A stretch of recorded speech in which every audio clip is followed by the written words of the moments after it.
Bonjour et bienvenue, voici notre tour d'horizon économique, géopolitique, sanitaire et boursier. Nous sommes le mercredi 28 avril et pour comprendre comment tourne la planète finance, c'est sur la bourse au quotidien et nulle part ailleurs. Et l'épisode de ce jour s'intitulera La bourse de Paris peut-elle se la jouer solo? Oui, parce que cette séance est une séance historique. Le CAC 40 Global Return inscrit en effet un nouveau record historique absolu à 17 650 points. Alors pas de record sur le CAC 40 car le fameux PX1, eh bien, il est calculé hors dividende.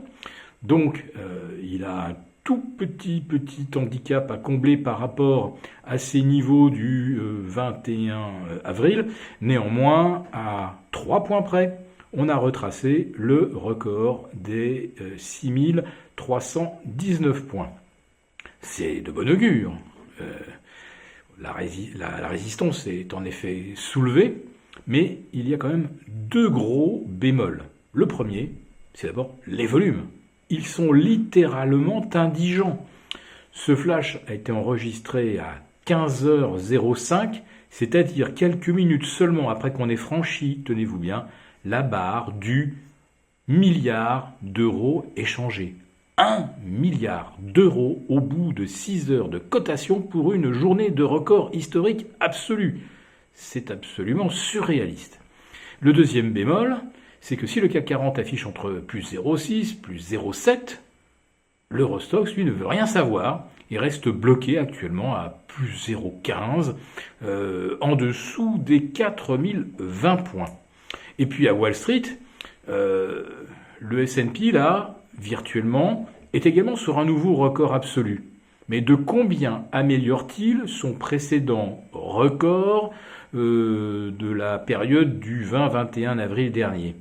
Eh bien, de 5 points, c'est-à-dire même pas 0,2%.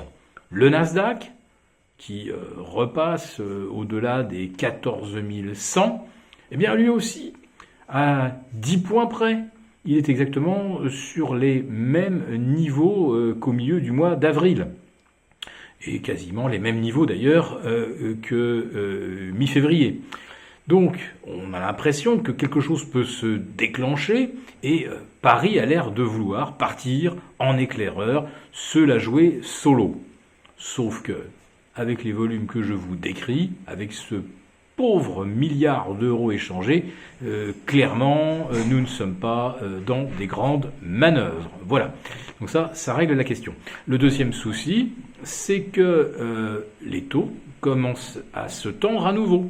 Et cette journée, certes historique pour le CAC 40, l'est aussi d'une certaine façon, puisque le rendement de nos OAT repasse au-dessus du seuil des zéros. Ça y est, l'argent n'a plus de rendement négatif sur une période, sur une échéance de 10 ans.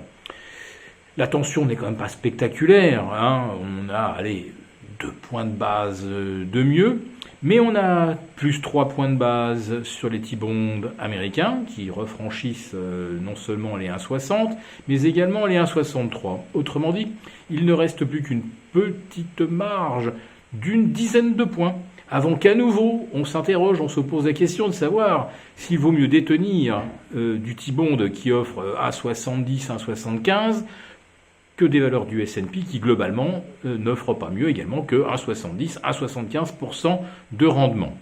Alors, faut corriger ça évidemment des résultats du premier trimestre qui ressortent comme d'habitude meilleurs que prévu, forcément. Ça fait maintenant plus de 10 ans qu'on nous sort 75% de résultats plus forts qu'attendus.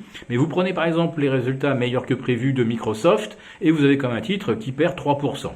En revanche, pour Alphabet, avec de très bons résultats, c'est vrai, là, on a un titre qui s'envole de 4 à 4,5%, qui pulvérise évidemment de nouveaux records absolus. Mais pour aujourd'hui, engendrer une hausse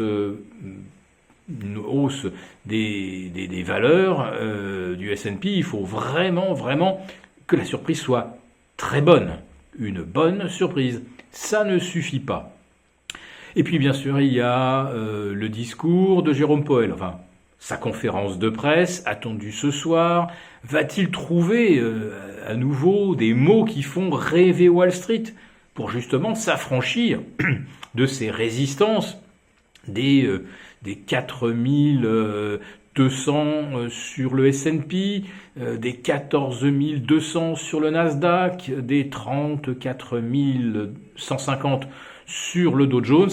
Il faudra vraiment, comme on dit, avoir un verbe magique pour permettre donc de se lancer vers un nouveau train de record, franchir une nouvelle marche décisive à la hausse, puisque vous le constatez depuis maintenant 1 an et 1 mois, nous avons un marché qui fonctionne comme une écluse.